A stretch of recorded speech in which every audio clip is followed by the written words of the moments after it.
अऊज़ुबिल्लाहि मिनश्शैतानिर्रजीम बिस्मिल्लाहिर्रहमानिर्रहीम। उबैद अली। अस्सलाम वालेकुम। Roohi Ubaid, centre for quality sciences. आज हम डिस्कस करने जा रहे हैं एक ऐसी दवा जो पोस्ट कोविड, जब कोविड डेवलप हो चुका था और उसकी वैक्सीन लग चुकी थी, उसके बाद वो मार्केट में आई और 2021 दिसंबर की बात है। और फिर अब जाके उसका डाटा एक पब्लिश हुआ है फेज़ 3 और फेज़ 2 ट्रायल का। वो क्या कहता है उस पर गुफ्तगू करेंगे। जी, दवा का नाम है टैबलेट पैक्सलोविड। यकीनन आप लोगों ने सुना होगा और ये कॉम्बिनेशन प्रोडक्ट है। इसमें जो इंग्रेडिएंट्स हैं यानी कि एक्टिव फार्मास्यूटिकल इंग्रेडिएंट्स हैं वो है निर्माट्रेलविर और रिटानोवेयर और निर्माट्रेलविर, ये दोनों एंटीवायरल ड्रग हैं। और कोविड का वायरस था और दिसंबर 2021 में फाइजर दवा लेकर आई थी और उसका नाम था पैक्सलोविड। जी, और इसको उस वक्त दिसंबर 2021 में इमरजेंसी यूज ऑथराइजेशन मिली थी फॉर माइल्ड एंड मॉडरेट कोविड-19। इसको मैं एक्सप्लेन करता हूँ। मेरे ख्याल से आप ट्रिगर कीजिए, मैं एक्सप्लेन कर देता हूँ। तो या मैं ट्रिगर कर दूंगा, आप एक्सप्लेन कर दीजिए। नहीं, मैं आप ट्रिगर करती हूँ। देखिए, ये इसको इमरजेंसी यूज ऑथराइजेशन जो मिली थी, मैंने जिक्र किया कि दिसंबर 2021 से मिली थी यूएसएफडीए से बिल्कुल। और इसका जो फेज 2 और 3 का ट्रायल का डाटा था ये चल रहा था अगस्त 2021 से जुलाई 2022 तक। मैं 1 मिनट लोगों के लिए क्लियर कर दूं। देखिए, ये जो इमरजेंसी यूज ऑथराइजेशन है, ये मुख्तलिफ गवर्नमेंट के पास मुख्तलिफ पावर्स होती हैं। तो यूएस गवर्नमेंट के पास पावर है कि पूरा डाटा नहीं भी आया हो तो आप जो इनिशियल डेटा है उसकी बुनियाद के ऊपर इमरजेंसी यूज की परमिशन दे सकते हैं। यकीनन सिचुएशन भी वैसी हो, सिचुएशन बहुत अहम हो। और ये जो इमरजेंसी यूज ऑथराइजेशन है या जो एक्सेलरेटेड अप्रूवल प्रोसेस है, ये दोनों रोही मैं आपसे क्लियर करूँ, ये जो जहन में रख के बनाया गया था ना, जंगी हालात हों या फिर वहाँ पेंडेमिक हो या फिर एड्स हो, ये एक्सेलरेटेड जो अप्रूवल है ना, ये बड़ा मिसयूज हुआ है। एक्सेलरेटेड अप्रूवल जो वो था एड्स के लिए, जब एड्स फैल रहा था उस जमाने में एक्सेलरेटेड अप्रूवल। ये इमरजेंसी यूज ऑथराइजेशन तो बहुत पुरानी हिस्ट्री के उसमें पावर्स होते हैं। आप कोई भी ड्रग अप्रूव कर दें। तो ये जो ड्रग अप्रूव की गई वैक्सीन बनने के बाद, देखिए वैक्सीन आ चुकी थी दिसंबर 2021 में, वैक्सीन लग चुकी थी, तकरीबन बिलियंस डोजेस लग चुके थे। तो उसके बाद भी लोगों को इन्फेक्शन मिल रहा था, पॉजिटिव आ रहा था। तो फिर उन्होंने ये ड्रग जो है, ये दोनों एंटीवायरल ड्रग, एक तो बहुत पुरानी ड्रग है, बहरहाल खैर वो दोनों ड्रग रिटानोवेयर पुरानी ड्रग है, 1996 में ये आई थी और ये फॉर HIV एड्स की ट्रीटमेंट के लिए आई थी। रिटानोवेयर ये इज ओल्ड ड्रग, बट उन्होंने एक नई दवा भी इसके साथ ऐड किया था, निर्माट्रेलविर। जी, तो वही फाइजर ने ऐड किया था। खैर आगे बढ़ते हैं, उसके साथ क्या हुआ। हम असल में आज इस दवा के ऊपर गुफ्तगू करेंगे। ये जो ट्रायल उस वक्त हुआ था और जो इमरजेंसी ऑथराइजेशन दिसंबर 2021 में दे दी गई थी, और ट्रायल जो कंडक्ट किया गया था वो अगस्त 2021 से जुलाई 2022 के दरमियान कंडक्ट हुआ था। इसमें 1296 सब्जेक्ट्स इन्वॉल्व हुए थे, जिनमें से 1288 ने एटलीस्ट 1 डोज ली थी और 1250 जो है वो आखिर तक फॉलोअप तक पहुंचे थे। जिनको ड्रग दी गई थी उनकी फिगर है 654 और जिनको प्लेसबो दिया गया था उसकी फिगर है 634। यानी कि 654 और 634 बहुत आर क्लोज।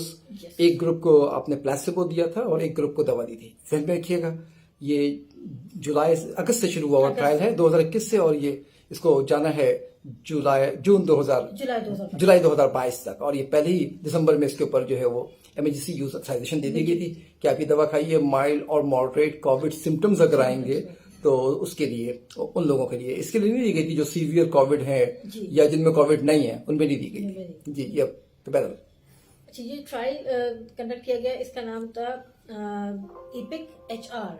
EPIC-HR का क्या मतलब? EPIC-HR is evaluation of protease inhibition for COVID-19 in high risk patients।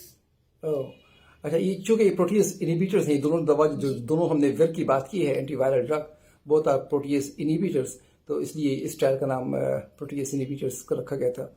और डबल ब्लाइंड ट्रायल था, डबल ब्लाइंड था। डबल ब्लाइंड मींस दोनों में से किसी को नहीं पता था, ना डॉक्टर को पता था ना मरीज को पता था कि कौन सी दवा, कौन सा आदमी दवा खा रहा है और कौन सा आदमी प्लेसिबो खा रहा है, यानी कि दवा नहीं है, दवा जैसी कोई चीज दी गई है जो कि इनर्ट है, जो कोई फायदा नुकसान नहीं पहुंचाती। तो 2 ग्रुप हैं और बैलेंस ग्रुप हैं, ठीक है। रेंडमाइज भी था। रेंडमाइज यानी कि वो जो चुना गया था जिन लोगों को ये दवा देने के लिए, वो ब्लाइंड था कि किसको दवा दी गई है और किसको प्लेसिबो दिया गया है। मरीज को भी नहीं पता था कि किसको चुना गया है इसके लिए। ठीक है, कंट्रोल्ड कंट्रोल था, yes. And for vaccinated and unvaccinated both. अच्छा, दोनों लोगों के लिए था, उन लोगों के लिए भी था जो वैक्सीन लगी हुई थी, और चूंकि उस वक्त ऐसे भी लोग बहुत से थे और आज भी हैं जिन्होंने वैक्सीन नहीं लगवाई थी, तो दोनों के लिए था ये।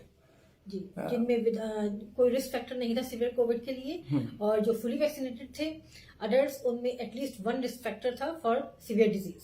और रिस्क फैक्टर में बता दूं, रिस्क फैक्टर मीन्स के उनको ये तो ओबेसिटी थी या स्मोकिंग या हाइपरटेंशन या डायबिटीज, तो ये इसके साथ अगर हो तो वो फुली वैक्सीनेटेड लोग। हाँ, एक दो ग्रुप थे। एक ग्रुप इसी के अंदर वो लोग भी मिक्स थे जिनमें वैक्सीन लगा हुआ था, जिनको वैक्सीन नहीं लगा हुआ था, और जिनको वैक्सीन लगा हुआ था वो उनमें उन लोगों को आइडेंटिफाई किया गया था जिनमें एटलीस्ट कोई एक खदशा हो कोविड फैलने का या कोविड के हौलनाक हालात का। मसलन ओबेसिटी थी, ब्लड प्रेशर था या कार्डियोवैस्कुलर प्रॉब्लम थी, उन लोगों को उन्होंने आइडेंटिफाई किया था इस पूरे ट्रायल के 5 डेज थेरेपी थी, 12 आवरली डोजिंग थी इसकी, और इसकी nirmatrelvir 300 milligram 2 tablets each and ritonavir 100 milligram की डोजिंग के साथ दिया गया था मॉर्निंग में, और एविट्रोलॉली, ठीक है, और 34 डेज तक ऑब्जर्वेशन में रखा गया था। अच्छा, भाई मेरी याददाश्त में मुताबिक ये दो ग्रुप थे ट्रायल के। एक में नॉर्मेट्रेविल जो है वो 300 मिलीग्राम था और एक में 150 मिलीग्राम था, और लेकिन वो दोनों में रिटर्नोवेल जो दोनों में था वो 100 मिलीग्राम था, और ये 5 दिन तक की ड्रग दी है, सुबह शाम, यानी कि 12-12 घंटे के फर्क से। 12 घंटे के फर्क से। और जो रिजल्ट्स हैं आपके सामने, हाँ, रिजल्ट्स के बाद अब देखिए, पहले ये बात, रिजल्ट्स अब पब्लिश हुए जाकर, यस, 2024 अप्रैल में पब्लिश हुए हैं। ट्रायल जुलाई 2022 में खत्म हो चुका था। पब्लिश फाइजर की तरफ से हुआ है, और जर्नल का नाम है England journal of new England journal of medicine. Yes. अच्छा, जो रिजल्ट्स हैं उसमें कि साइंस एंड सिम्टम्स डिक्रीज हुए कोविड के, साइन और सिम्टम, ठीक, अलामतें कम हो गई, अलामतें कम हो गई। ये ड्रग जिनको दी गई थी उनमें 12 डेज में कम हुई, और जिनको प्लेसबो दिया गया उनमें 13 डेज में कम हुई, यानी कि बहुत मतलब एक दिन के फर्क। जिनको दवा दी गई उनको 12 दिन में मसला हल हो गया, और जिनको दवा नहीं दी गई उनको 13 दिन में मसला हल हो गया। तो दवा का ये असलियत सामने आई है, और रिपोर्ट हुआ है 2 साल के बाद। खत्म हुआ था 22 में ट्रायल, और अब ये जाके अप्रैल 2024 में रिपोर्ट कर रहे हैं, यानी कि इस तरह कहूँ जिन्हें दवा दी गई थी वो 4 हफ्ते में सही हो गए, और जिन्हें नहीं दी गई थी वो 1 महीने में सही हो गए। तो there was no significant difference. और जो एडवर्स ड्रग रिएक्शन के हवाले से अगर देखा जाए तो जिन लोगों को ड्रग दी गई थी वो 1.2 एडवर्स ड्रग रिएक्शंस हुए, यानी कि एरियाज हुए इनमें, और जिनको प्लेसबो दिया गया था उनमें 1.9। हाँ, अगेन इक्वल 1.9 प्लेसबो में आ रहा है, तो 1.2, इसका मतलब है कि कोई दवा बेजर थी। अच्छा, जबकि फाइजर ने नवंबर 2021 में क्लेम किया था कि 89% रिडक्शन है रिस्क ऑफ हॉस्पिटलाइजेशन में और डेथ में। अब देखिए, ये बात बड़ी हैरतअंगेज है। दिसंबर 2021 में फाइजर क्लेम कर रही है 89% रिडक्शन नवंबर 2021 में, और बाद में जो डाटा आ रहा है वो दिसंबर में उनको इमरजेंसी यूज ऑथराइजेशन मिल गई थी, और ये ट्रायल मुझे याद है वो बहुत बड़ा क्लेम किया गया था, और उस क्लेम के बदले में टका के लोगों ने दवा खरीदी थी, दवा खाई थी, फिर वो फार्मेसी वालों को भी दे दिया गया था कि फार्मेसी भी प्रिस्क्राइब करें, और बहुत ही दवा बेची गई थी, याद है मुझे। इसमें एक चैलेंज भी है कि रिबाउंड भी हुआ था इसके बाद डिजीज। हाँ, वो तो शुक्र, पता है, क्योंकि ये 2 बड़े अहम आदमियों को रिबाउंड हो गया था ना। एक तो ये जो प्रेसिडेंट है सर क्या नाम है, बाइडेन साहब को हो गया था, फिर वो जो फाउची थे, इन दोनों ने खूब दवा को प्रमोट किया, खूब दवा खाई। क्लेम ये था कि 1 to 2% रिबाउंड होता है, जबकि जामा की रिपोर्टिंग के मुताबिक 25% रिबाउंड। जी, हाँ, तो वो तो उसी वक्त डिस्प्यूट बन गया था, लेकिन फाइजर ने 1 to 2% कहा था, मुख्तलिफ जो अखबार में जो पब्लिश हुआ था, और ये जो दो बड़े डिग्निटरीज हैं ना, इनके ऊपर ये जब पब्लिक पॉजिटिव आ गया, जब मसला बना था इसका। ठीक है, बिल्कुल। अच्छा, अगर आपको याद हो तो एक और एंटीवायरल ड्रग थी रेमडेसिविर। हाँ, याद है वो भी, जिसको इमरजेंसी यूज ऑथराइजेशन दी गई थी, जिसको आप एक्सप्लेन कर दिए कि क्या होती है। मई 2020 में, हाँ, जब नया कोविड आया था उसके 2-3 महीने के बाद, जी, रेमडेसिविर 4-5 महीने बाद, यानी अक्टूबर 2020 में ये सामने आ गया था कि कोई इफेक्ट नहीं है उसका मोर्टेलिटी कम करने। वो तो भाई बहुत तमाशा हुआ था ना। रेमडेसिविर के अलावा आपको याद होगा डेक्सामेथासोन का, कभी क्लोरोक्विन का, कभी कोई नई दवा लेके आते थे, और वो कहते थे फाउंड इफेक्टिव। उसके बाद ये रेमडेसिविर का बहुत तमाशा हुआ था, मुझे याद है। ये तो पूरे पाकिस्तान में भी तमाशा हुआ इसका। वो एक साहब ने कहा कि मैं जहाज लेके गया हूँ, 2 साल बाद पब्लिश हुआ है, लेकिन वो उसका ये कि अच्छा, अगर आपको याद हो, हम उसी वक्त बता रहे थे कि ये स्टैटिस्टिकली ये डेटा जो है वो देख के बता रहा है कि ये रिलायबल नहीं है, इस पे एतमाद नहीं किया जा सकता। और जो डेटा जो प्रेजेंट कर रहे थे कि इतने जी, आप दिन देखिए ना 12 डेज में जो सिम्टम्स हैं, साइन एंड सिम्टम्स डिक्रीज हुए बहुत कम ग्रुप में, और 13 डेज में प्लेसफॉर्म में। नहीं, मुझे तो इसमें पता नहीं क्यों प्रोफेशनल डिसऑनेस्टी लगती है इतना। फिर इस तरह देखिए ना, इस वक्त फ्लैट हो गया ना डेटा।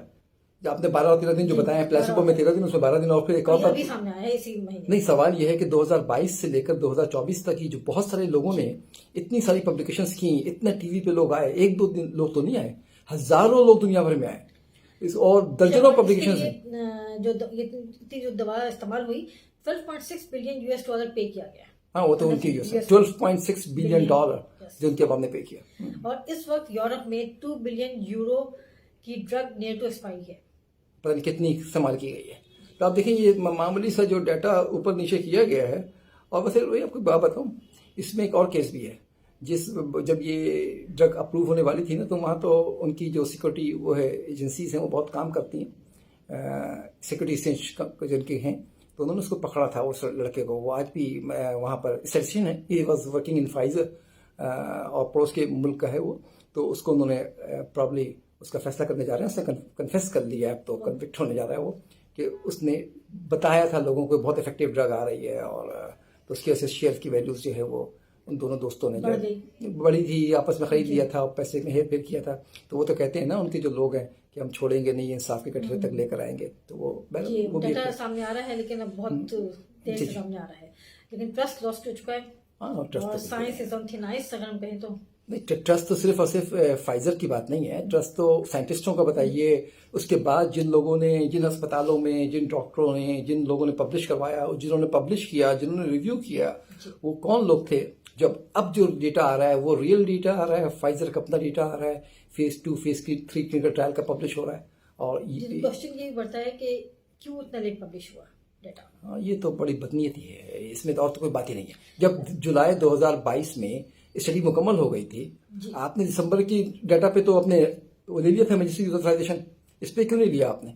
और फिर एफडीए से दूसरे पेपर्स को आ रहे हैं जस्टिफाई करने के लिए, वो आते रहे, अब नहीं आएंगे। अब तो ये आ गया, अब नहीं आएंगे उनकी है उन पेपर्स। वो तो रही, आपने देखा, हमने बहुत सारे पेपर्स की क्रेडिबिलिटी के मामले में हमने वो कई लोगों को सुन चुके हैं। अब तो कई मामला सामने आ चुके हैं, जर्नल्स की क्रेडिबिलिटी के ऊपर कई सवाल उठ चुके हैं, पेपर पब्लिश हो चुके हैं। फिर आपको अपने पाकिस्तान में देख लीजिए ना, पाकिस्तान से भी तो पब्लिश हुए थे ना बहुत सारे डेटा, और ये जो बहुत सारी स्पेकुलेशंस थी, और बड़े बड़े जर्नल में, बड़े बड़े अस्पतालों ने पब्लिश करवाया था। कोई आगे बढ़ के इसीलिए माफी मांगी। लोगों ने कहा था ना कि हजारों लोग मर रहे होंगे कराची में, तो क्यों कहा था, किस बुनियाद पे कहा था, क्या हक़ाइक़ थे, क्या साइंटिफिक उनके पास एविडेंस था, क्या साइंटिफिक नॉलेज था, कितनी ऑनेस्टी थी, कनेक्ट किए गए थे डॉट्स को, को कैसे जोड़ा गया था। सब टीवी बैठे हुए थे, सारे बड़े बड़े साइंटिस्ट, बड़े बड़े डॉक्टर्स और बड़े बड़े नाम साहब, ये सब टीवी बैठ के बात कर रहे थे। अब कहाँ गए मुझे बताइए।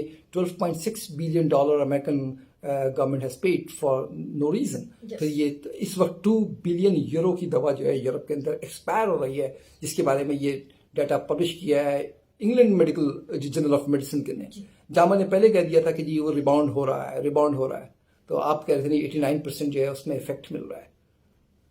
ये है कोई और तो बस यही है कि साइंस का जो ट्रस्ट है वो लूज हो रहा है। पता है, मैं आपको एक इसी मौजू को ना 1-2 मिनट बता देता हूँ कि ये जो हम एक्सीलरेटेड अप्रूवल पे जा रहे हैं ना, फटाफट अप्रूव करो जो भी डेटा अवेलेबल है, तो भाई जब तक कॉज और इफेक्ट को जोड़ने के लिए साइंटिफिक एविडेंस नहीं चाहिए, साइंटिफिक मेथड, सच्चाई का बड़ा मसला चल रहा है। हर जगह जो है अफरा तफरी फैला दी है आपने। तो आप देखिए कि आपकी सब लोग कैंसर की दवाओं के पीछे भाग रहे हैं, कैंसर की ड्रग का इमरजेंसी यूज ऑथराइजेशन मिलने चला जा रहा है। उसके बाद जब ड्रग मिल जाती है, लोग पोस्ट मार्क अब देखते हैं ना कि दवा जो है वो आगे ट्रायल सही नहीं आ रहा तो बंद ही कर देते हैं, रिपोर्ट देना ही बंद कर देते हैं। ये सब कुछ डेवलप वर्ल्ड में हो रहा है। और अब एफडीए को पावर मिल जाए, अल्लाह करे कि जाके कंपनी से पाबंद करे कि नहीं डेटा जमा कराओ, वो खामोश हो जाते हैं। लो भाई ड्रग मार्केट में है, बता ही नहीं रहा कोई कि क्या डेटा आ रहा है।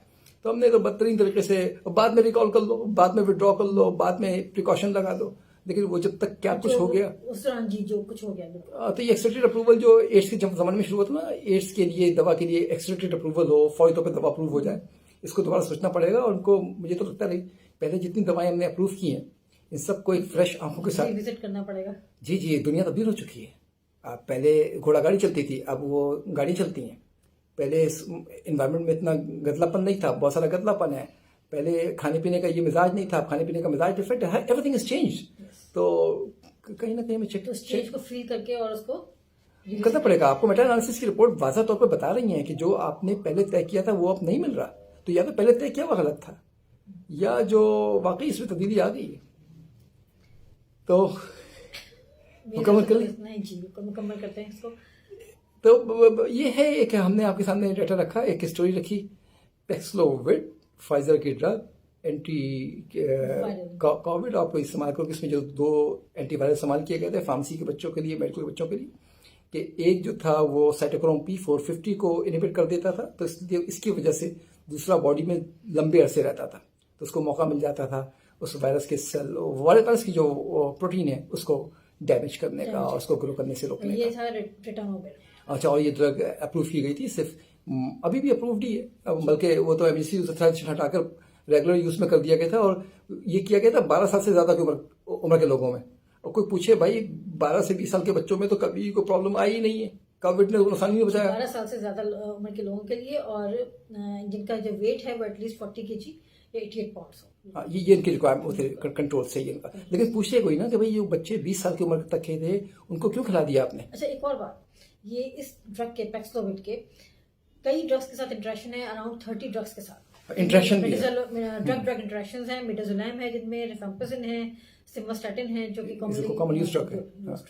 अब देखिए ना, एक और बात बताएं, इस ड्रग के बारे में बड़ा तेज जंप लगाया गया, फ्रांसिस भी प्रिस्क्राइब करेगा, और फ्रांसिस भी धड़ डिस्पेंस वो प्रिस्क्राइब करना शुरू हो गया प्रोफाइलेटिकली फॉर उसके लिए माइल्ड टू मॉडरेट, और जी वो अस्पताल में जाने में स्टे कम हो जाएगा और जल्दी से सिम्टम खत्म हो जाएंगे। खैर जनाब, इस तमाशे की कीमत जो है साइंस ने पे की है। इस तमाशे की कीमत क्रेडिबिलिटी ऑफ रेगुलेटरी एजेंसी वो आइंदा भी दिनों में पे करेगा। इस तमाशे की कीमत कंपनी भी पे करेगी, क्योंकि अवाम समझ रही है, पढ़ना जान गई है। ये है हमारी पैक्सलोविड की स्टोरी। मैं तो इजाज़त चाहूँगा, मैडम कोई बात करना चाहें तो कर लें। बहुत शुक्रिया। बस ये कि साइंटिफिक एविडेंस को कनेक्ट किया जाए, कॉज एंड इफेक्ट को जोड़ा जाए, ताकि आगे जो पब्लिकेशंस हो या जो भी काम हो, ट्रायल्स हो, वो मीनिंगफुल हो, इम्पैक्टफुल हो पेशेंट्स के लिए। अल्लाह हाफिज़।